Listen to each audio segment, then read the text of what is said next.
ನಮಸ್ಕಾರ. ಅಮೋಘ ವಾರ್ತೆಗಳಿಗೆ ಸ್ವಾಗತ. ನಾನು ಅಮೂಲ್ಯ ಬಿಎಂ ಶೆಟ್ಟಿ. ಇದೀಗ ಮುಖ್ಯಾಂಶಗಳು. ಹೊಸ ಬಿಪಿಎಲ್ ಕಾರ್ಡ್ಗಳ ವಿತರಣೆ ಮತ್ತು ಎಪಿಎಲ್ ಬಿಪಿಎಲ್ ಕಾರ್ಡ್ಗಳ ಪರಿಷ್ಕರಣೆ ಪ್ರಕ್ರಿಯೆಯನ್ನು ಶೀಘ್ರ ಪೂರ್ಣಗೊಳಿಸಲಾಗುವುದು. ಆಹಾರ ನಾಗರಿಕ ಸರಬರಾಜು ಸಚಿವ ಕೆಎಚ್ ಮುನಿಯಪ್ಪ ಹೇಳಿಕೆ. ಟಿಕೆಟ್ ಹಂಚಿಕೆ ವಿಷಯ ಸ್ಥಳೀಯ ಮಟ್ಟದಲ್ಲಿ ಅಲ್ಲ, ಹೈಕಮಾಂಡ್ ಮಟ್ಟದಲ್ಲಿ ನಿರ್ಧಾರವಾಗುತ್ತದೆ. ಛಲವಾದಿ ನಾರಾಯಣಸ್ವಾಮಿ ಹೇಳಿಕೆ. ಮೃತರ ಕುಟುಂಬಕ್ಕೆ ಪರಿಹಾರ ನೀಡಲು ಸಾರಿಗೆ ಸಂಸ್ಥೆ ವಿಳಂಬ, ಕೆಎಸ್ಆರ್ಟಿಸಿ ಬಸ್ ಜಪ್ತಿ ಮಾಡಿದ ನ್ಯಾಯಾಲಯ. ಮತ್ತು ಅಕ್ರಮ ಮರಳು ಅಡ್ಡೆ ಮೇಲೆ ಸಕಲೇಶಪುರ ತಹಸೀಲ್ದಾರ್ ದಾಳಿ, ರಾಶಿ ಮರಳು ಬಿಟ್ಟು ಎಸ್ಕೇಪ್ ಆದ ಮರಳು ದಂಧೆಕೋರರು. ಸಕಲೇಶಪುರ ತಾಲೂಕಿನ ಹೆನ್ನಲಿ ಗ್ರಾಮದಲ್ಲಿ ಘಟನೆ. ವಾರ್ತೆಗಳ ವಿವರ. ಜಿಲ್ಲೆಯಲ್ಲಿ ಒಟ್ಟು 5,64,000 ಬಿಪಿಎಲ್ ಕಾರ್ಡ್ಗಳಿದ್ದು, ಅವುಗಳಲ್ಲಿ 82% ಕಾರ್ಡ್ಗಳಿಗೆ ದವಸ ಧಾನ್ಯ ವಿತರಣೆ ನಡೆಯುತ್ತಿದೆ. ಕೇಂದ್ರ ಸರ್ಕಾರ 5 ಕೆಜಿ ಹಾಗೂ ರಾಜ್ಯ ಸರ್ಕಾರ 5 ಕೆಜಿ ಅಕ್ಕಿ ನೀಡುತ್ತಿದ್ದು, ಪ್ರತಿಯೊಬ್ಬರಿಗೂ ಒಟ್ಟು 10 ಕೆಜಿ ಅಕ್ಕಿ ಸಿಗುತ್ತಿದೆ ಎಂದು ಆಹಾರ ನಾಗರಿಕ ಸರಬರಾಜು ಸಚಿವ ಕೆಎಚ್ ಮುನಿಯಪ್ಪ ಹೇಳಿದರು. ಮಾಧ್ಯಮ ಪ್ರತಿನಿಧಿಗಳೊಂದಿಗೆ ಮಾತನಾಡಿದ ಅವರು, ಸರ್ಕಾರ ಅಧಿಕಾರಕ್ಕೆ ಬಂದ ಬಳಿಕ ರಾಜ್ಯಾದ್ಯಂತ ಈಗಾಗಲೇ 3ರಿಂದ 4 ಲಕ್ಷ ಹೊಸ ರೇಷನ್ ಕಾರ್ಡ್ಗಳನ್ನು ವಿತರಿಸಲಾಗಿದೆ. ಒಂದೇ ಕುಟುಂಬದ ತಾಯಿ ತಂದೆ ಹಾಗೂ ಮಗ ಸೊಸೆ ಬೇರೆ ಬೇರೆ ವಾಸಿಸುವಂತಹ ಸಂದರ್ಭಗಳಲ್ಲಿ ಪ್ರತ್ಯೇಕ ಕಾರ್ಡ್ಗಳಿಗೆ ಹೆಚ್ಚಿನ ಅರ್ಜಿಗಳು ಬರುತ್ತಿವೆ. ಪ್ರತ್ಯೇಕವಾಗಿ ವಾಸಿಸುವುದಕ್ಕೆ ಸಂಬಂಧಿಸಿದ ದೃಢೀಕರಣ, ಸ್ವಂತ ಮನೆ ಅಥವಾ ಬಾಡಿಗೆ ಮನೆ ದಾಖಲೆಗಳಿದ್ದಲ್ಲಿ ತಹಸೀಲ್ದಾರ್ ಕಚೇರಿಗೆ ಸಲ್ಲಿಸಿದ ಅರ್ಜಿಯನ್ನು 15 ದಿನಗಳೊಳಗೆ ಪರಿಗಣಿಸಿ ಕಾರ್ಡ್ ನೀಡುವ ವ್ಯವಸ್ಥೆ ಇದೆ. ಆದರೆ ಅಪೂರ್ಣ ದಾಖಲೆಗಳ ಕಾರಣದಿಂದ ಕೆಲವು ಅರ್ಜಿಗಳಿಗೆ ವಿಳಂಬವಾಗುತ್ತಿದೆ ಎಂದು ಹೇಳಿದರು. ನಾವು ಬಂದ ಮೇಲೆ 3.5ರಿಂದ 4 ಲಕ್ಷ ಹೊಸ ಕಾರ್ಡ್ ಕೊಟ್ಟಿದ್ವಿ. ಆರೋಗ್ಯಕ್ಕೆ ಅಂತ ಹಾಕಿದಾಗ ಬೇರೆ ಬೇರೆವೆಲ್ಲ ಕೊಟ್ಟಿದ್ದೀವಿ. ಇನ್ನೂ BPL ಕಾರ್ಡ್ ಬೇಕು ಅಂತ ಹೇಳ್ತಾರೆ. ನಾನು ಆದಷ್ಟು ಬೇಗ ಅದನ್ನು ಬಿಡುಗಡೆ ಮಾಡೋಕ್ಕೆ ಪ್ಲ್ಯಾನ್ ಮಾಡಿದ್ದೀನಿ. ಬಟ್ ಸಾಕಷ್ಟು BPLನಲ್ಲಿ APL ಇವೆ. ಅದನ್ನು ತೆಗೆಯೋ ಕೆಲಸ ಪರಿಷ್ಕರಣೆ ಮಾಡ್ತಾಯಿದ್ದೀವಿ. ಅದು ತಕ್ಷಣಕ್ಕೆ ಮುಗಿಯಲ್ಲ ಅಂಥೇಳಿ ನಾನು ಲೇಟ್ ಮಾಡಲ್ಲ. ಆದಷ್ಟು ಬೇಗ BPL ಕಾರ್ಡ್ ಬಿಡ್ತೀನಿ. ತಾಪತ್ರ ಏನಾಗಿದೆ, ಒಂದೇ ಕುಟುಂಬದಲ್ಲಿ ತಾಯಿ ತಂದೆ ಇರ್ತಾರೆ, ಮಗ ಸೊಸೆ ಬೇರೆ ಹೋಗಿರ್ತಾರೆ. ಆ ಬೇರೆ ಹೋಗೋದರೂ ಕಾರ್ಡ್ಗೆ ಅರ್ಜಿ ಹಾಕಿರೋ ಜಾಸ್ತಿ ಇರ್ತಾರೆ. ಅದಕ್ಕೆ ಏನು ಗಮನದಂಡ ಮಾಡಿದ್ದೀವಿ, ತಹಸೀಲ್ದಾರ್ಗೆ ಅರ್ಜಿ ಕೊಟ್ಟರೆ 15 ದಿನದೊಳಗಡೆ ತಹಸೀಲ್ದಾರ್ ಅವ್ರಿಗೆ ಅವ್ರು ಬೇರೆ ವಾಸ ಇರಬೇಕು, ಬೇರೆ ಮನೆ ಇರಬೇಕು, ಆವಾಗ ಅವ್ರು ರೇಷನ್ ಕಾರ್ಡ್ ಕೊಡ್ತಾರೆ BPLನ. ಇದು ಸ್ವಲ್ಪ ಲೋಪದೋಷಗಳಿದೆ. ಅದನ್ನು ನಾನು ಪದೇ ಹೇಳಿದ್ದೀನಿ. 15 ದಿನದೊಳಗಡೆ ನಿಮಗೆ BPL ಕಾರ್ಡ್ ಕೊಡ್ತೀವಿ, ನೀವು ಹೋಗಿ ತಹಸೀಲ್ದಾರ್ನ ಅರ್ಜಿ ಕೊಟ್ಟು ಮಾತಾಡಿ ಅಂತ ಹೇಳಿದ್ದೀನಿ. ಅದು ಸರಿಯಾಗಿ ಆಗ್ತಾ ಇಲ್ಲ.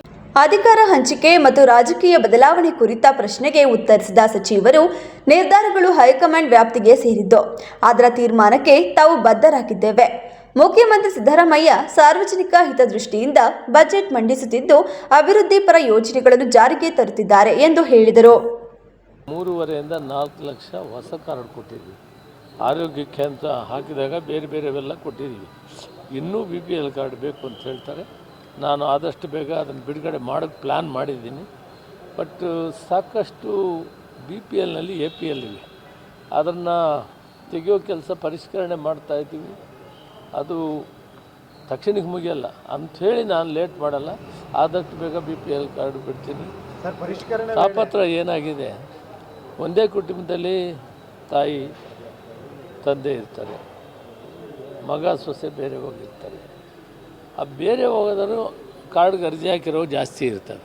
ಅದಕ್ಕೆ ಏನು ಗಮನದಂಡ ಮಾಡಿದ್ದೀವಿ, ತಹಸೀಲ್ದಾರ್ಗೆ ಅರ್ಜಿ ಕೊಟ್ಟರೆ 15 ದಿನದೊಳಗಡೆ ತಹಸೀಲ್ದಾರ್ ಅವ್ರಿಗೆ ಅವ್ರು ಬೇರೆ ವಾಸ ಇರಬೇಕು, ಬೇರೆ ಮನೆ ಇರಬೇಕು, ಆವಾಗ ಅವ್ರು ರೇಷನ್ ಕಾರ್ಡ್ ಕೊಡ್ತಾರೆ BPLನ. ಇದು ಸ್ವಲ್ಪ ಲೋಪದೋಷಗಳಿದೆ. ಅದನ್ನು ನಾನು ಪದೇ ಹೇಳಿದ್ದೀನಿ. 15 ದಿನದೊಳಗಡೆ ನಿಮಗೆ BPL ಕಾರ್ಡ್ ಕೊಡ್ತೀವಿ, ನೀವು ಹೋಗಿ ತಹಸೀಲ್ದಾರ್ನ ಅರ್ಜಿ ಕೊಟ್ಟು ಮಾತಾಡಿ ಅಂತ ಹೇಳಿದ್ದೀನಿ. ಅದು ಸರಿಯಾಗಿ ಆಗ್ತಾಯಿಲ್ಲ. ಇವತ್ತು ಮತ್ತೆ ನಿಮ್ಮ ಜೊತೆಯಲ್ಲಿ ಮಾತಾಡುವಾಗ ವಿವರವಾಗಿ ಅದರ ಬಗ್ಗೆ ಅದು ಹೈಕಮಾಂಡ್ಗೆ ಬಿಟ್ಟಿದ್ದು. ಸಿದ್ದರಾಮಯ್ಯರು ಒಳ್ಳೆ ಕೆಲಸ ಮಾಡ್ತಾರೆ, ಒಳ್ಳೆ ಬಡ್ಜೆಟ್ಟು ಕೊಡ್ತಾರೆ, ಸಾರ್ವಜನಿಕರಿಗೆ ಹಿತದೃಷ್ಟಿಯಿಂದ ಕೆಲಸ ಮಾಡಿ 17ನೇ ಬಡ್ಜೆಟನ್ನು ಕೂಡ ಪ್ರೆಸೆಂಟ್ ಮಾಡ್ತಾ ಇದ್ದಾರೆ ಅವರು. ಈ ರಾಜಕೀಯವಾಗಿ ಬದಲಾವಣೆಗಳ ವಿಷಯಗಳನ್ನು ನಮ್ಮ ಮಟ್ಟದಲ್ಲಿಲ್ಲ, ಅದು ಹೈಕಮಾಂಡ್ ಇದೆ. ಹೈಕಮಾಂಡ್ ಏನು ತೀರ್ಮಾನ ಮಾಡೋದಕ್ಕೆ ಅವರು ಹೇಳಿದ್ದಾರೆ.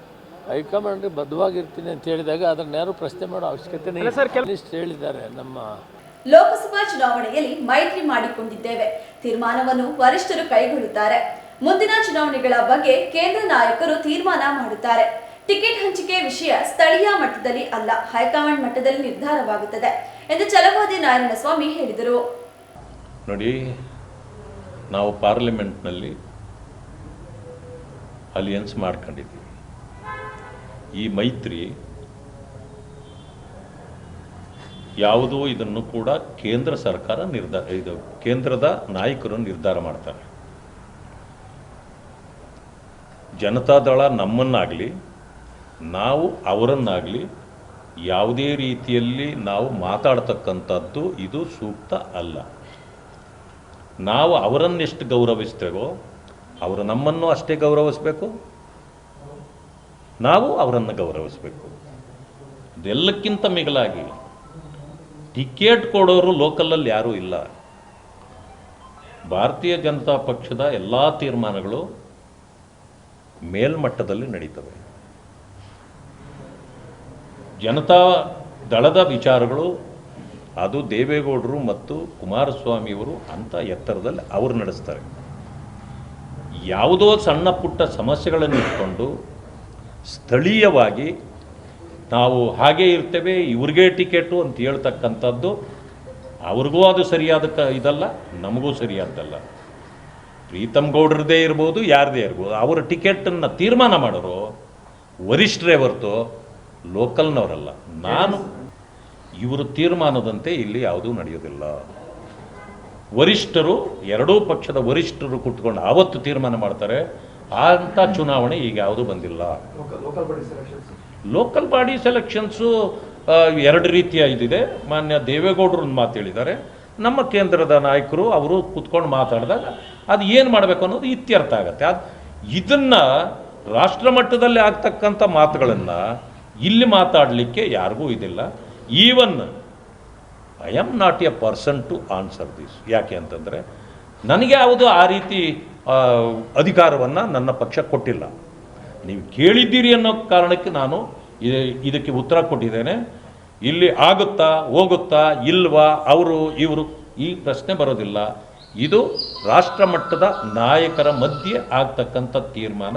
ತಳಮಟ್ಟದವ್ರು ಯಾರು ಏನು ಮಾತಾಡಿದ್ರು, ಈಗ ನನ್ನ ಪಕ್ಷ ಹಿಂದೆ ಪ್ರೀತಮ್ ಗೌಡ್ರ ಇಲ್ಲಿ ಗೆದ್ದಿದ್ರ ಇಲ್ಲ, ಪೈಪೋಟಿ ಇತ್ತು ಇಲ್ಲ, ಅದಾಗಿದೆ. ಈಗ ಎರಡು ಕಡೆ ನಮ್ಮ ಶಾಸಕರಿದ್ದಾರಿಲ್ಲ, ನಮ್ದು ಏನೂ ಇಲ್ಲ ಅಂತಂದಾಗ ಅದರ ಮಾತು. ಆಮೇಲೆ ನಾನು ಇನ್ನೊಂದು ಮಾತು ಹೇಳ್ತೇನೆ, ರೇವಣ್ಣವ್ರು ಇರ್ಬೋದು ಅಥವಾ ಸ್ಥಳೀಯ ಯಾವುದೇ ಮುಖಂಡರಿರ್ಬೋದು, ಅವರೇನೇ ಪ್ರಶ್ನೆಗಳು ಮಾಡಿದರೆ ಸ್ಥಳೀಯವಾಗಿ ನಾನು ಅದನ್ನು ವಿರೋಧ ಮಾಡಲಿಕ್ಕೂ ಹೋಗಲ್ಲ, ಅದನ್ನು ಪುರಸ್ಕಾರನೂ ಮಾಡೋಕ್ಕೋಗಲ್ಲ. ಯಾಕೆ ಅಂದರೆ ನಮ್ಮ ತೀರ್ಮಾನಗಳು ಆಗೋದೇ ಬೇರೆ ಇದೆ. ಅದಕ್ಕೆ ಪುರಸ್ಕಾರ ಕೊಡ್ತಕ್ಕಂಥದ್ದು ಅದು ಅವ್ರು ಯಾಕೆ ಮಾತಾಡಿದ್ರು ನಾನಂತ ನಾನು ಕೇಳಲಿಕ್ಕೆ ಹೋಗಲ್ಲ. ಆದರೆ ನಮ್ಮ ಪಕ್ಷದ ತೀರ್ಮಾನ ನಾವು ಮಾಡ್ತೀವಿ, ಅವರ ಪಕ್ಷದ ತೀರ್ಮಾನ ಅವರು ಮಾಡ್ತಾರೆ. ಅವ್ರು ಏನು ಬೇಕಾದರೂ ಹೇಳ್ಕೊಳ್ಬೋದು, ಅದಕ್ಕೆ ನಮ್ಮ ವಿರೋಧ ಇಲ್ಲ. ನಮ್ಮ ಪಕ್ಷದವರು ಹೇಳಿದಾಗ ಅವರು ವಿರೋಧ ಮಾಡಬಾರ್ದು. ಅಪಘಾತ ಪ್ರಕರಣದಲ್ಲಿ ಸಂತ್ರಸ್ತ ಕುಟುಂಬಗಳಿಗೆ ವಿಮಾ ಹಣ ಪಾವತಿಸಿದ ಹಿನ್ನೆಲೆಯಲ್ಲಿ ಕರ್ನಾಟಕ ರಾಜ್ಯ ಸಾರಿಗೆ ಸಂಸ್ಥೆಗೆ ಸೇರಿದ್ದ 2 ಬಸ್ಗಳನ್ನು ಚನ್ನರಾಯಪಟ್ಟಣದ 4ನೇ ಹೆಚ್ಚುವರಿ ಜಿಲ್ಲಾ ನ್ಯಾಯಾಲಯದ ಆದೇಶದ ಮೇರೆಗೆ ಜಪ್ತಿ ಮಾಡಲಾಯಿತು. ತಾಲೂಕಿನ ರಾಷ್ಟ್ರೀಯ ಹೆದ್ದಾರಿಯಲ್ಲಿನ ಬೇಡಿಗಿನಹಳ್ಳಿ ಗೇಟ್ ಬಳಿ 2023ರಲ್ಲಿ ಚಿಕ್ಕಮಗಳೂರು ಘಟಕಕ್ಕೆ ಸೇರಿದ ಕೆಎಸ್ಆರ್ಟಿಸಿ ಬಸ್ ಮತ್ತು ಬೈಕ್ ನಡುವೆ ಸಂಭವಿಸಿದ ಅಪಘಾತದಲ್ಲಿ ಬೈಕ್ನಲ್ಲಿದ್ದ 19 ವರ್ಷದ ರವಿಕುಮಾರ್ ಮತ್ತು 52 ವರ್ಷದ ರೇಣುಕಪ್ಪ ಸ್ಥಳದಲ್ಲಿ ಸಾವನ್ನಪ್ಪಿದರು. ಬಸ್ ಚಾಲಕನ ಅಜಾಗರೂಕತೆಯಿಂದ ಆದ ಅಪಘಾತದ ವಿರುದ್ಧ ಮೃತರ ವಾರಸುದಾರರು ಪರಿಹಾರ ಕೋರಿ ಪಟ್ಟಣದ ಕೋರ್ಟ್ನಲ್ಲಿ ಕೇಸ್ ದಾಖಲು ಮಾಡಿದರು. ನ್ಯಾಯಾಲಯವು 1.5 ವರ್ಷಗಳ ಕಾಲ ವಿಚಾರಣೆ ನಡೆಸಿ 2024ರ ಡಿಸೆಂಬರ್ನಂದು ತೀರ್ಪು ನೀಡಿ ರೇಣುಕಪ್ಪ ಕುಟುಂಬಕ್ಕೆ 20 ಲಕ್ಷ ರು ಮತ್ತು ರವಿಕುಮಾರ್ ಕುಟುಂಬಕ್ಕೆ 13 ಲಕ್ಷ ರು ಪರಿಹಾರವನ್ನು ಕರ್ನಾಟಕ ರಾಜ್ಯ ರಸ್ತೆ ಸಾರಿಗೆ ಸಂಸ್ಥೆಯ ಚಿಕ್ಕಮಗಳೂರು ಘಟಕ ನೀಡಬೇಕೆಂದು ಆದೇಶಿಸಿತ್ತು. ನ್ಯಾಯಾಲಯದ ಆದೇಶ ಅನ್ವಯ ಪರಿಹಾರದ ಹಣವನ್ನು ಇದುವರೆಗೂ ನೀಡದ ಹಿನ್ನೆಲೆಯಲ್ಲಿ ನ್ಯಾಯಾಲಯವು ಜಾರಿ ಕೇಸ್ ಹೊರಡಿಸಿ 2-3 ಬಾರಿ ನೋಟಿಸ್ ನೀಡಿದರೂ ಹಣ ಪಾವತಿಸಿದ ಹಿನ್ನೆಲೆಯಲ್ಲಿ ಶುಕ್ರವಾರದಂದು ಬೆಳಗ್ಗೆ ಪಟ್ಟಣದ ಬಸ್ ನಿಲ್ದಾಣದಲ್ಲಿ ಚಿಕ್ಕಮಗಳೂರು ಘಟಕಕ್ಕೆ ಸೇರಿದ್ದ 2 ಬಸ್ಗಳನ್ನು ಅಮೀನ ಮೂಲಕ ಜಪ್ತಿ ಮಾಡಿ ನ್ಯಾಯಾಲಯದ ವಶಕ್ಕೆ ಒಪ್ಪಿಸಲಾಗಿತ್ತು. ಬೆಂಗಳೂರಿನಿಂದ ಚಿಕ್ಕಮಗಳೂರಿಗೆ ಸಂಚರಿಸಿದ 2 ಬಸ್ಗಳಲ್ಲಿದ್ದ ಪ್ರಯಾಣಿಕರನ್ನು ಕೆಳಗಿಳಿಸಿ ಬಸ್ಗಳನ್ನು ನ್ಯಾಯಾಲಯ ವಶಕ್ಕೆ ಪಡೆದ ಹಿನ್ನೆಲೆಯಲ್ಲಿ ಪ್ರಯಾಣಿಕರಿಗೆ ಚನ್ನರಾಯಪಟ್ಟಣದ ಘಟಕದಿಂದ ಬೇರೆ ಬಸ್ಗಳಲ್ಲಿ ಪ್ರಯಾಣಿಸಲು ಅನುವು ಮಾಡಿಕೊಡಲಾಯಿತು. ತಾಲೂಕಿನ ಹೆನ್ನಲಿ ಗ್ರಾಮದಲ್ಲಿ ಅಕ್ರಮವಾಗಿ ಮರಳು ಶೇಖರಣೆ ಮಾಡಲಾಗುತ್ತಿದೆ ಎಂಬ ಖಚಿತ ಮಾಹಿತಿಯ ಮೇರೆಗೆ ತಹಸೀಲ್ದಾರ್ ಸುಪ್ರೀತಾ ಅವರ ನೇತೃತ್ವದಲ್ಲಿ ಕಂದಾಯ ಹಾಗೂ ಪೊಲೀಸ್ ಇಲಾಖೆಯ ಸಂಯುಕ್ತ ತಂಡ ದಾಳಿ ನಡೆಸಿ 7 ಟ್ರಿಪ್ಟರ್ಗಳಷ್ಟು ಮರಳನ್ನು ವಶಪಡಿಸಿಕೊಂಡು ಘಟನೆ ನಡೆದಿದೆ. ತಾಲೂಕಿನ ವಿವಿಧ ಭಾಗಗಳಲ್ಲಿ ಅಕ್ರಮ ಮರಳು ಗಣಿಗಾರಿಕೆ ಹಾಗೂ ಶೇಖರಣೆ ನಡೆಯುತ್ತಿದೆ ಎಂಬ ಸಾರ್ವಜನಿಕರ ದೂರಿನ ಹಿನ್ನೆಲೆ ಅಧಿಕಾರಿಗಳು ಕಾರ್ಯಾಚರಣೆಗೆ ಮುಂದಾದರು. ಹೆನ್ನಲಿ ಗ್ರಾಮದಲ್ಲಿ ಪರಿಶೀಲನೆ ನಡೆಸಿದ ವೇಳೆ ಸರ್ಕಾರದ ಅನುಮತಿ ಇಲ್ಲದೆ ದೊಡ್ಡ ಪ್ರಮಾಣದಲ್ಲಿ ಮರಳು ಸಂಗ್ರಹಿಸಿರುವುದು ಪತ್ತೆಯಾಯಿತು. ತಕ್ಷಣವೇ ಮರಳನ್ನು ವಶಕ್ಕೆ ಪಡೆಯಲಾಯಿತು. ಈ ಸಂದರ್ಭದಲ್ಲಿ ನಗರ ಪೊಲೀಸ್ ಇನ್ಸ್ಪೆಕ್ಟರ್ ವನರಾಜು, ಕಂದಾಯ ನಿರೀಕ್ಷಕ ಧಾನ್ ಪ್ರಕಾಶ್, ಗ್ರಾಮಾಧಿಕಾರಿ ಶಿಲ್ಪಾ ಸೇರಿದಂತೆ ಸಿಬ್ಬಂದಿ ಹಾಜರಿದ್ದರು. ಹೊಸ ಬಿಪಿಎಲ್ ಕಾರ್ಡ್ಗಳ ವಿತರಣೆ ಮತ್ತು ಎಪಿಎಲ್ ಬಿಪಿಎಲ್ ಕಾರ್ಡ್ಗಳ ಪರಿಷ್ಕರಣೆ ಪ್ರಕ್ರಿಯೆಯನ್ನು ಶೀಘ್ರ ಪೂರ್ಣಗೊಳಿಸಲಾಗುವುದು ಎಂದು ಆಹಾರ, ನಾಗರಿಕ ಸರಬರಾಜು ಮತ್ತು ಗ್ರಾಹಕ ವ್ಯವಹಾರಗಳ ಸಚಿವ ಕೆಎಚ್ ಮುನಿಯಪ್ಪ ಹೇಳಿದರು.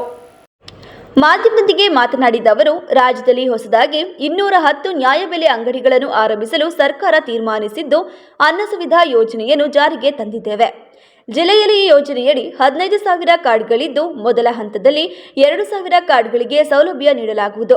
75 ವರ್ಷ ಮೇಲ್ಪಟ್ಟ ಹಿರಿಯ ನಾಗರಿಕರಿಗೆ ಮನೆ ಬಾಗಿಲಿಗೆ ಆಹಾರ ಪದಾರ್ಥ ತಲುಪಿಸುವ ವ್ಯವಸ್ಥೆ ಮಾಡಲಾಗಿದೆ. ಕೇಂದ್ರ ಸರ್ಕಾರದ ಪ್ರಕಾರ 7 ಲಕ್ಷ ಎಪಿಎಲ್ ಹೊಂದಬೇಕಾದವರು ಬಿಪಿಎಲ್ ಕಾರ್ಡ್ ಹೊಂದಿದ್ದಾರೆ ಎನ್ನಲಾಗಿದೆ. ಜಿಲ್ಲೆಯಲ್ಲಿ 22,396 ಕಾರ್ಡ್ಗಳ ಪರಿಷ್ಕರಣೆ ಪ್ರಕ್ರಿಯೆ ನಡೆಯುತ್ತಿದೆ ಎಂದು ಹೇಳಿದರು. ಸುಮಾರು 5 ಲಕ್ಷ ಇದೆ ಮತ್ತು ಎಪಿಎಲ್ ಕಾರ್ಡು 1,64,000 ಇದೆ. ನಮ್ಮಲ್ಲಿ ಶೇಕಡಾವಾರು 82% ನಾವು ಬಿಪಿಎಲ್ ಕಾರ್ಡ್ಗೆ ದವಸ ಧಾನ್ಯಗಳನ್ನು ಕೊಡ್ತಾ ಇದ್ದೇವೆ. ಕೇಂದ್ರ ಸರ್ಕಾರ 5 kg ಕೊಡ್ತಾ ಇದೆ. ರಾಜ್ಯ ಸರ್ಕಾರ ನಮ್ಮ ಮಾನ್ಯ ಮುಖ್ಯಮಂತ್ರಿಗಳು, ಉಪಮುಖ್ಯಮಂತ್ರಿಗಳ ನೇತೃತ್ವದಲ್ಲಿ ಇವತ್ತು ನಾವು 5 kg ಕೊಡ್ತಾ ಇದ್ದೀವಿ. ಒಟ್ಟಾರೆ ಪ್ರತಿ ಒಬ್ಬರಿಗೂ ಕೂಡ 10 kg ಕೊಡ್ತೀವಿ. ಟೋಟಲ್ ಇವಾಗ ನಮ್ಮ ನ್ಯಾಯಬೆಲೆ ಅಂಗಡಿಗಳು ಒಟ್ಟಾರೆ ನ್ಯಾಯಬೆಲೆ ಅಂಗಡಿಗಳು 880 ಇದೆ. ಹೊಸದಾಗಿ 210 ನ್ಯಾಯಬೆಲೆ ಅಂಗಡಿಗಳನ್ನು ಕೊಡೋದಕ್ಕೆ ಸರ್ಕಾರ ತೀರ್ಮಾನ ಮಾಡಿದೆ. ರಿಸರ್ವೇಷನ್ ಮಾಡಿ ಅದನ್ನು ಕೊಡುವಂಥದ್ರಲ್ಲಿ SC ST ಕೊಡಬೇಕು ಅಂತ ಮಾಡಿದ್ದಾರೆ. ಅದರಲ್ಲಿ ಇಂಟರ್ನಲ್ ರಿಸರ್ವೇಷನ್ನು 6, 6, 5ರಂತೆ ಕೊಡಬೇಕು ಅಂತೇಳಿ ಈಗಾಗಲೇ DC ಅವರು ಸೂಚನೆ ಕೊಡ್ತಾರೆ. ಸಮಾಜ ಕಲ್ಯಾಣ ಇಲಾಖೆಯವರು ಈ ಕೆಲಸವನ್ನು ಮಾಡಬೇಕಾಗ್ತದೆ. ಅನ್ನ ಸುವಿಧಾ ಅನ್ನೋದು ಸುಮಾರು 4,000 ಕಾರ್ಡ್ ಇದೆ. ಈಗಾಗಲೇ ಫುಡ್ ಇಲಾಖೆಯವರು 2,000 ಕಾರ್ಡ್ ಅಷ್ಟು ಕೊಟ್ಟಿದ್ದಾರೆ. ಇನ್ನು ಉಳಿದಿದ್ದು 2,000 ಕಾರ್ಡನ್ನು 1 ತಿಂಗಳೊಳಗಡೆ ಅನ್ನ ಸುವಿಧಾ ಅಂದರೆ ಅವರ ಮನೆ ಬಾಗಿಲಿಗೆ ತೆಗೆದುಕೊಂಡು ಹೋಗಿ ಕೊಡಬೇಕು. ಯಾರಿಗೆ 75 ವರ್ಷಕ್ಕೆ ಮೇಲ್ಪಟ್ಟವರು ಇರ್ತಾರೆ ಅವರಿಗೆ ಅವರ ಮನೆ ಬಾಗಿಲಿಗೆ ತೆಗೆದುಕೊಂಡು ಕೊಡುವಂಥದ್ದನ್ನು, ಮತ್ತು ಜೊತೆಗೆ ಗುಡ್ಗಾಡು ಪ್ರದೇಶಗಳಲ್ಲಿರುವಂಥ ಕಡೆ ನ್ಯಾಯಬೆಲೆ ಅಂಗಡಿಯವರೇ ಆ ಜಾಗಗಳಿಗೆ ಹೋಗಿ ವಾರದಲ್ಲಿ 1 ದಿನ ಅಥವಾ 2 ದಿನ ವಿತರಣೆ ಮಾಡುವಂಥ ಕಾರ್ಯಕ್ರಮವನ್ನು ಕೂಡ ಮಾಡ್ಕೊಂಡಿದ್ವಿ. ಯಾಕಂದರೆ ಸ್ಕ್ಯಾಟ್ರ್ ಆಗಿರ್ತಾರೆ, ಒಂದೇ ಕಡೆ ಇರಲ್ಲ, ಬೇರೆ ಕಡೆ ಬಯಲುಸೀಮೆಯಲ್ಲಿ ಕರೆಕ್ಟಾಗಿರ್ತಾರೆ. ಸ್ವಲ್ಪ ಇಲ್ಲಿ ಅರೆಮಲೆನಾಡಿರೋದ್ರಿಂದ ಅಲ್ಲೆಲ್ಲ ಅವ್ರು 100 ಕಾರ್ಡ್ ಇದ್ದರೂ ಕೂಡ ಅವ್ರಿಗೆ ಹೋಗಿ ಕೊಡೋವಂಥ ಏರ್ಪಾಡುಗಳು ಕೂಡ ಮಾಡಿದ್ದೇವೆ. ಈಗ ಸಸ್ಪೆಕ್ಟೆಡ್ ಕಾರ್ಡ್ಸ್ 22,000 ಐಡೆಂಟಿಫೈ ಮಾಡಿದ್ದೀವಿ ಸರ್, ಕನ್ವರ್ಟ್ ಮಾಡಿದ್ದೀವಿ.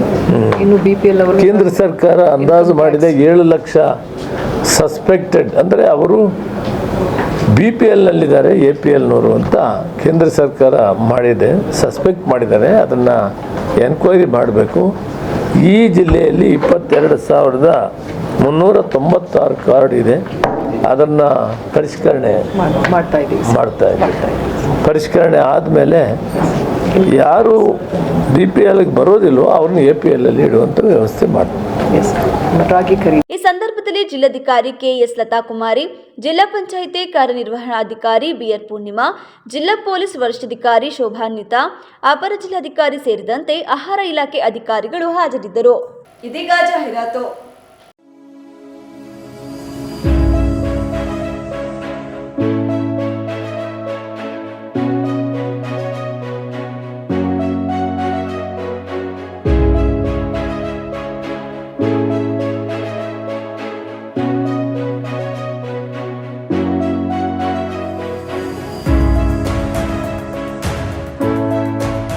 Hey everyone, I'm Dhruva HP, I'm Kritika Tia, studying in class 12 of Bharat's PU Academy. We are proud to introduce Bharat's Academy, a newly established institution in science which is dedicated for excellence education in curricular and non-curricular activities. Hello everyone, myself Barira Kaunin. Myself Naba Zahra. We are from Bharat's PU Academy. I'm really proud to express the excellent and well-organized schedule of our college. A good college schedule plays a vital role in every student's life by shaping their future along with their knowledge, skills, and character. Our college follows an academic system which focuses on both theoretical and competitive learning. Our college provides a well-disciplined yet friendly environment, a modern laboratories, a well-stocked library, digital learning facilities that support the students in their studies.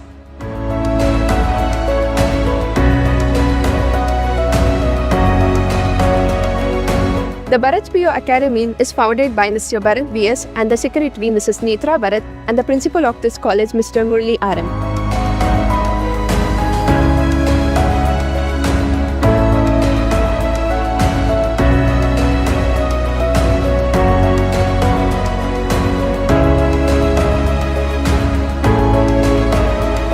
So it's been a great experience studying in Bharat's Academy since I train especially for competitive exams like JEE, NEET, CET and NDA with individual care and support. Also, we are taught by highly qualified and experienced lecturers. ನಮಸ್ಕಾರ, ನಾನು ಭರತ್ ಅಂತ. So ನಮ್ಮದು ಭರತ್ಸ್ PU academy ಏನಿದೆ Hassan ಹಳ್ಳಿಕಟ್ಟೆ circle ಸಾಲ್ಗಮೆ ರಸ್ತೆನಲ್ಲಿ, ಇಲ್ಲಿ 2026-27ನೇ ಸಾಲಿನ admissions already open ಆಗಿದೆ. Complete competitive coaching college ಅಂತ ಹೇಳಿ ಹಾಸನದಲ್ಲಿ ಹೆಸರಾಗಿರುವಂಥ ನಮ್ಮ ಕಾಲೇಜಿನಲ್ಲಿ JEEಗೆ ಸಪ್ರೇಟು, ನೀಟ್ಗೆ ಸಪ್ರೇಟು 2 ಬ್ಯಾಚ್ಗಳನ್ನು ನಾವು ಸ್ಟಾರ್ಟ್ ಮಾಡ್ತಾ ಇದ್ದೀವಿ. ಸೊ ಆದಷ್ಟು ಬೇಗ ಅಡ್ಮಿಷನ್ಸ್ ಎಲ್ಲ ಮುಗೀತಾ ಇದೆ. ಸೊ ದಯಮಾಡಿ ಪೇರೆಂಟ್ಸ್ಗಳು ಆದಷ್ಟು ಬೇಗ ಸದುಪಯೋಗ ಪಡ್ಕೊಳ್ಳಿ, ಆದಷ್ಟು ಬೇಗ ಬಂದು ನಿಮ್ಮ ಮಕ್ಕಳನ್ನ ಅಡ್ಮಿಷನ್ಸ್ ಮಾಡಿ. ಸೊ ಭರತ್ಸ್ ಅಕಾಡೆಮಿ ಹೊಸದಾಗಿ ಭಾರತ್ಸ್ ಅಕಾಡೆಮಿ ನಿಮ್ಮ ಮುಂದೆ ಬಂದಿದೆ. ಹಳ್ಳಿಕಟ್ಟಿ ವೃತ್ತ, ಸಾಲ್ಗಾಮಿ ರಸ್ತೆ, Hassan. Bharat's academy. Damro Yugadi Exchange offer is back. Upgrade to Damro's latest arrivals and exchange your old sofa for up to 35,000 rupees. Don't wait. Visit Damro today. ಗುಣಮಟ್ಟದ ಶಿಕ್ಷಣ, ಶಿಸ್ತು ಮತ್ತು ಸಂಸ್ಕಾರದ ಕಲಿಕೆಗೆ ಮತ್ತೊಂದು ಹೆಸರೇ ಚಿಕ್ಕಮಗಳೂರಿನ ಸೆಂಟ್ ಮೇರಿಸ್ ಪದವಿ ಪೂರ್ವ ಕಾಲೇಜು. 10 ಎಕರೆ ವಿಶಾಲವಾದ ಪರಿಸರ ಸ್ನೇಹಿ ಆವರಣ, ವಿಶ್ವದರ್ಜೆಯ ಪ್ರಯೋಗಾಲಯಗಳು, ನೈಸರ್ಗಿಕವಾಗಿ ನಿರ್ಮಿಸಿರುವ ವಿಶಾಲವಾದ ಶಾಲಾ ಕೊಠಡಿಗಳು, ಬಾಲಕ ಬಾಲಕಿಯರಿಗೆ ಪ್ರತ್ಯೇಕ ಹಾಸ್ಟೆಲ್ ವ್ಯವಸ್ಥೆ, 400 ಜನರು ಒಟ್ಟಿಗೆ ಕುಳಿತು ಊಟ ಮಾಡಬಹುದಾದ ಡೈನಿಂಗ್ ಹಾಲ್, ಅತ್ಯಂತ ಅನುಭವಿ ನುರಿತ ಶಿಕ್ಷಕರ ವೃಂದ, ಹೀಗೆ ಎಲ್ಲ ಮೂಲಭೂತ ವ್ಯವಸ್ಥೆಗಳಿಂದ ವಿದ್ಯಾರ್ಥಿಗಳ ಸೇವೆಗೆ ಸಕಲ ರೀತಿಯಿಂದಲೂ ಕಾಲೇಜು ಸಜ್ಜುಗೊಂಡಿದೆ. ವಿಜ್ಞಾನ ಮತ್ತು ವಾಣಿಜ್ಯ ವಿಭಾಗಗಳಲ್ಲಿ ಸ್ಪರ್ಧಾತ್ಮಕ ಕೋರ್ಸ್ಗಳಾದ CET, NEET, JEE, ನಾಟ ಮತ್ತು CA ಫೌಂಡೇಶನ್ ಕೋರ್ಸ್ಗಳಿಗೆ ಅನುಭವಿ ಉಪನ್ಯಾಸಕರಿಂದ ಬೋಧನಾ ಕಾರ್ಯ ನಡೆಯುತ್ತಿದ್ದು, ಮಕ್ಕಳಿಗೆ ಉತ್ತಮ ಶಿಕ್ಷಣ ನೀಡುವತ್ತ ಸಂಸ್ಥೆಯು ದಾಪುಗಾಲ ನೀಡುತ್ತಿದ್ದು, ಇಂದು ಜಿಲ್ಲೆ ಮಾತ್ರವಲ್ಲದೆ ಹೊರ ಜಿಲ್ಲೆಗಳಿಂದಲೂ ಅಪಾರವಾದ ಕೀರ್ತಿ ಮತ್ತು ಸಾಧನೆಗೆ ಸಂಸ್ಥೆ ಹೆಸರುವಾಸಿಯಾಗಿದೆ. ಆಸಕ್ತರು ವಿವರಗಳಿಗಾಗಿ ಹಿಂದೆ ಸಂಪರ್ಕಿಸಿ ಮಾಹಿತಿ ಪಡೆಯಬಹುದಾಗಿದೆ. ಕಾಂಟ್ಯಾಕ್ಟ್ 6360539736. ಅಧ್ಯಯನ ಪದವಿ ಪೂರ್ವ ಕಾಲೇಜು ಹಾಸನ ಉತ್ಕೃಷ್ಟ ಗುಣಮಟ್ಟದ ಶಿಕ್ಷಣದೊಂದಿಗೆ ವಿದ್ಯಾರ್ಥಿಗಳ ಭವಿಷ್ಯದ ಭದ್ರ ಬುನಾದಿಗೆ ಸಹಕಾರಿಯಾಗಿರುವ ನಮ್ಮ ಕಾಲೇಜು ತನ್ನ 3ನೇ ವರ್ಷಕ್ಕೆ ಪಾದಾರ್ಪಣೆ ಮಾಡುತ್ತಿರುವುದು ನಮ್ಮೆಲ್ಲರಿಗೂ ಸಂತಸದ ವಿಷಯ. ಅಧ್ಯಯನ ಪದವಿ ಪೂರ್ವ ಕಾಲೇಜಿನಲ್ಲಿ ವಿಜ್ಞಾನ ವಿಭಾಗದಲ್ಲಿ PCMB, PCMC ಮಾತ್ರವಲ್ಲದೆ ವಾಣಿಜ್ಯ ವಿಭಾಗದಲ್ಲಿ CEBA ಕೋರ್ಸ್ಗಳು ಸಹ ಲಭ್ಯವಿದೆ. ವಿದ್ಯಾರ್ಥಿಗಳ ಸರ್ವತೋಮುಖ ಶಿಕ್ಷಣದ ಅಭಿವೃದ್ಧಿಗಾಗಿ ಮೂಲ ಶಿಕ್ಷಣದೊಂದಿಗೆ KCET, NEET, JEE ಕೋರ್ಸ್ಗಳ ಜೊತೆಗೆ ಸಾಫ್ಟ್ವೇರ್ ಡೆವಲಪ್ಮೆಂಟ್, ಬ್ಯಾಂಕಿಂಗ್ ಕೋರ್ಸ್ಗಳು ಹಾಗೂ CA ಫೌಂಡೇಶನ್ ತರಬೇತಿಯನ್ನ ನೀಡಲಾಗುವುದು. ಜೊತೆಗೆ ಕಲೆ, ನಾಟಕ, ಕ್ರೀಡೆ, ಸ್ಕೌಟ್ಸ್ ಅಂಡ್ ಗೈಡ್ಸ್, ವ್ಯಕ್ತಿತ್ವ ವಿಕಸನ, ಸಂಸ್ಕೃತಿಗಳ ಆಚರಣೆ, ರಸ್ತೆ ಸುರಕ್ಷತಾ ಕಾರ್ಯಕ್ರಮ, ಮಹಿಳಾ ಸಬಲೀಕರಣ, ಕಣ್ಣು ಮತ್ತು ಆರೋಗ್ಯ ತಪಾಸಣಾ ಶಿಬಿರಗಳು, ಗಿಡ ನೆಡುವ ಕಾರ್ಯಕ್ರಮಗಳು ಹಾಗೂ ಸೈಬರ್ ಕ್ರೈಮ್ ಜಾಗೃತಿಯಂತಹ ವಿವಿಧ ಕಾರ್ಯಕ್ರಮಗಳನ್ನು ಹಮ್ಮಿಕೊಂಡಿದ್ದೇವೆ. ಅತ್ಯುತ್ತಮ ಅಂಕಗಳನ್ನು ಗಳಿಸಿದ ವಿದ್ಯಾರ್ಥಿಗಳಿಗೆ ಸ್ಕಾಲರ್ಶಿಪ್ ಕೂಡ ಲಭ್ಯವಿದೆ. ನುರಿತ ಉಪನ್ಯಾಸಕರು ಹಾಗೂ ಸುಸಜ್ಜಿತ ಲ್ಯಾಬ್ಗಳನ್ನು ಒಳಗೊಂಡಿರುವ ನಮ್ಮ ಅಧ್ಯಯನ ಪದವಿ ಪೂರ್ವ ಕಾಲೇಜಿನಲ್ಲಿ ವಿದ್ಯಾರ್ಥಿಗಳಿಗೆ ಪ್ರತ್ಯೇಕವಾದ ಹಾಸ್ಟೆಲ್ನ ವ್ಯವಸ್ಥೆ ಕೂಡ ಲಭ್ಯವಿದೆ.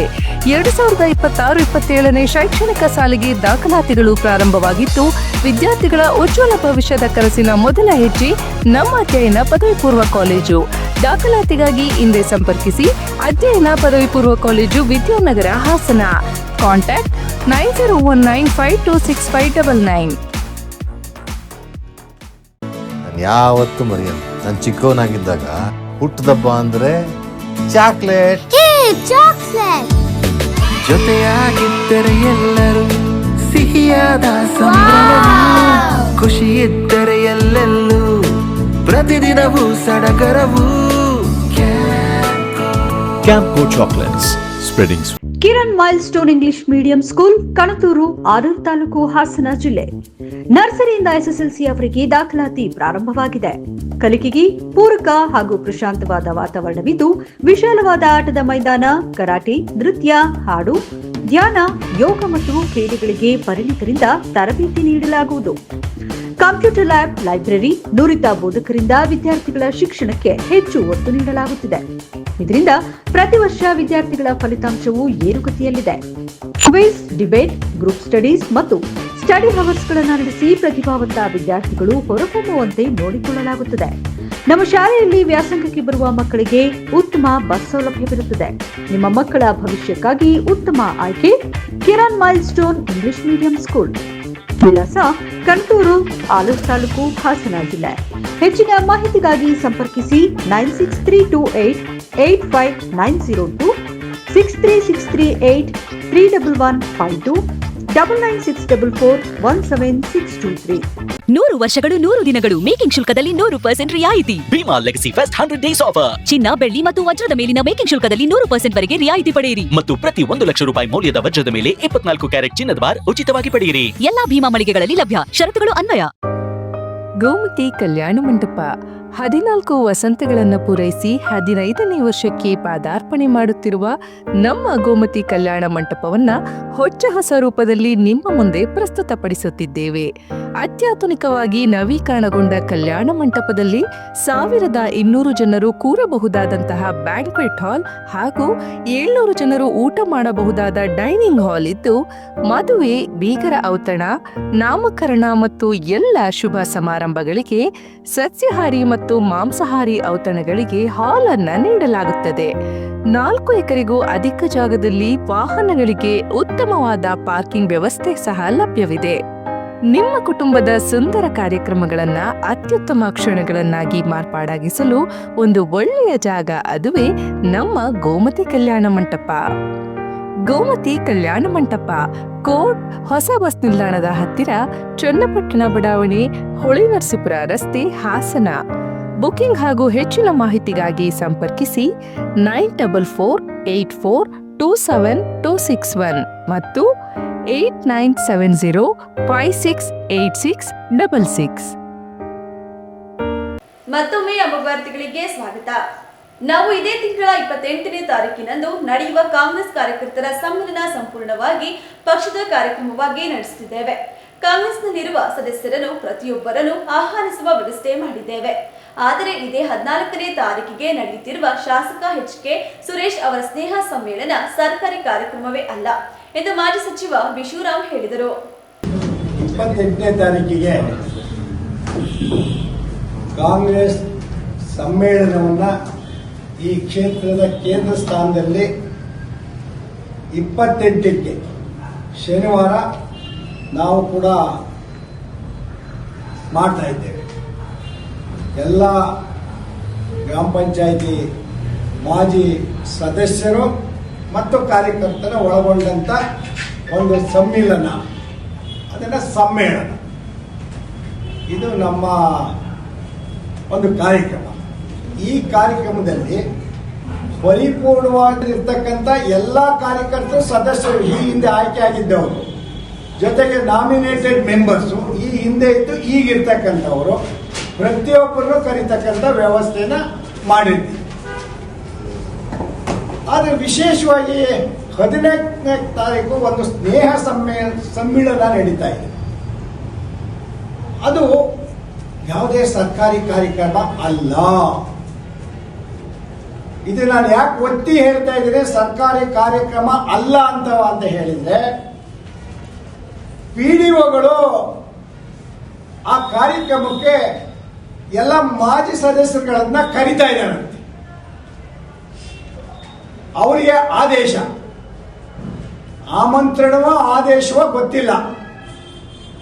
ಎಲ್ಲರನ್ನು ಕರ್ಕೊಂಡು ಬರಬೇಕು. ಇವರು ಸದಸ್ಯರು, ಇವರು PDOರು ಅದೇನೆ. ನಾವು ಏನು ಮಾಡಬೇಕು ಅಂತ ಕೇಳೋ ಮಟ್ಟಕ್ಕೆ ನಮ್ಮನ್ನ ಬಂದವರು ಅವರು. ನಮಗೂ ಗೊತ್ತು ಸರ್, ಇದು ಅಧಿಕೃತ ಕಾರ್ಯಕ್ರಮ ಅಲ್ಲ. ಅದೇ ಸದಸ್ಯರ ಅವಧಿ ಇದ್ದಿದ್ರೆ, ಕರೆದಿದ್ರೆ ಆವಾಗ ಅದು ಒಂದು ರೀತಿ ಸರ್ಕಾರಿ ಕಾರ್ಯಕ್ರಮ ಆಗಿತ್ತು.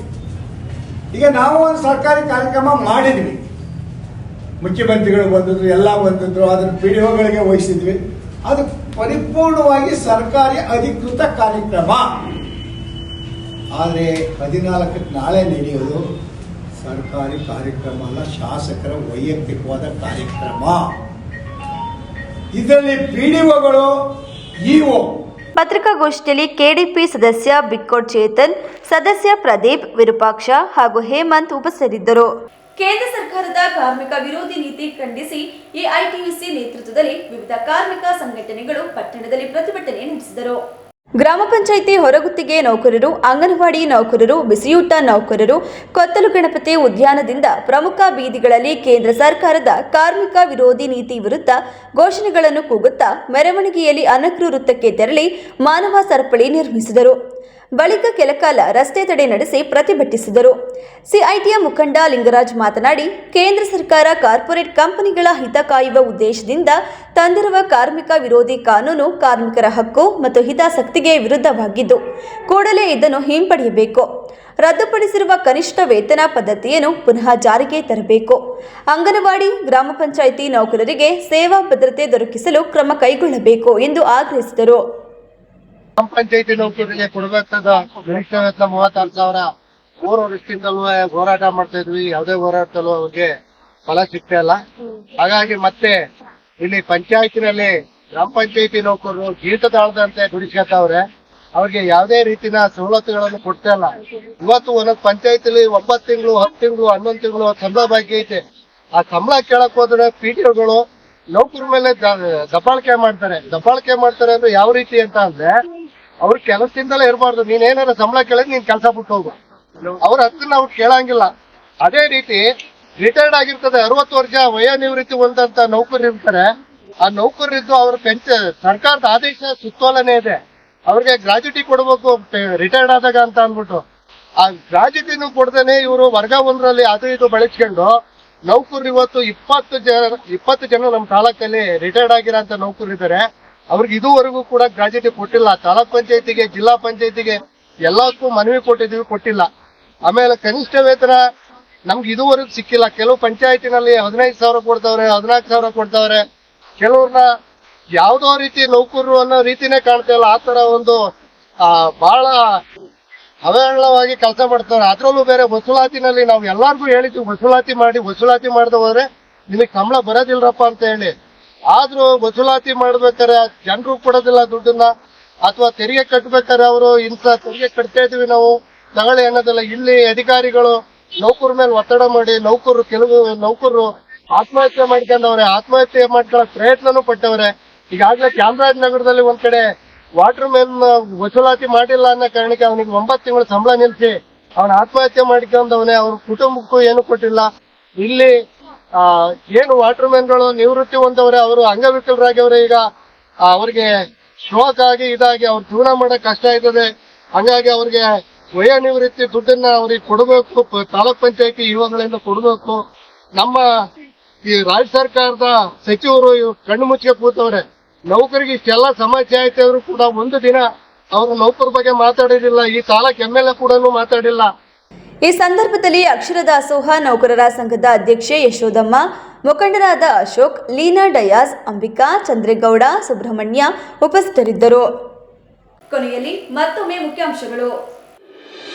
ಹೊಸ ಬಿಪಿಎಲ್ ಕಾರ್ಡ್ಗಳ ವಿತರಣೆ ಮತ್ತು ಎಪಿಎಲ್ ಬಿಪಿಎಲ್ ಕಾರ್ಡ್ಗಳ ಪರಿಷ್ಕರಣೆ ಪ್ರಕ್ರಿಯೆಯನ್ನು ಶೀಘ್ರ ಪೂರ್ಣಗೊಳಿಸಲಾಗುವುದು. ಆಹಾರ ನಾಗರಿಕ ಸರಬರಾಜು ಸಚಿವ KH ಮುನಿಯಪ್ಪ ಹೇಳಿಕೆ. ಟಿಕೆಟ್ ಹಂಚಿಕೆ ವಿಷಯ ಸ್ಥಳೀಯ ಮಟ್ಟದಲ್ಲಿ ಅಲ್ಲ, ಹೈಕಮಾಂಡ್ ಮಟ್ಟದಲ್ಲಿ ನಿರ್ಧಾರವಾಗುತ್ತದೆ. ಛಲವಾದಿ ನಾರಾಯಣಸ್ವಾಮಿ ಹೇಳಿಕೆ. ಮೃತರ ಕುಟುಂಬಕ್ಕೆ ಪರಿಹಾರ ನೀಡಲು ಸಾರಿಗೆ ಸಂಸ್ಥೆ ವಿಳಂಬ, ಕೆಎಸ್ಆರ್ಟಿಸಿ ಬಸ್ ಜಪ್ತಿ ಮಾಡಿದ ನ್ಯಾಯಾಲಯ. ಮತ್ತು ಅಕ್ರಮ ಮರಳು ಅಡ್ಡೆ ಮೇಲೆ ಸಕಲೇಶಪುರ ತಹಸೀಲ್ದಾರ್ ದಾಳಿ. ರಾಶಿ ಮರಳು ಬಿಟ್ಟು ಎಸ್ಕೇಪ್ ಆದ ಮರಳು ದಂಧೆಕೋರರು. ಸಕಲೇಶಪುರ ತಾಲೂಕಿನ ಹೆನ್ನಲಿ ಗ್ರಾಮದಲ್ಲಿ ಘಟನೆ. ಮುಂದಿನ ವಾರ್ತಾ ಸಂಚಿಕೆಯೊಂದಿಗೆ ಮತ್ತೆ ಭೇಟಿಯಾಗೋಣ. ವಂದನೆಗಳು.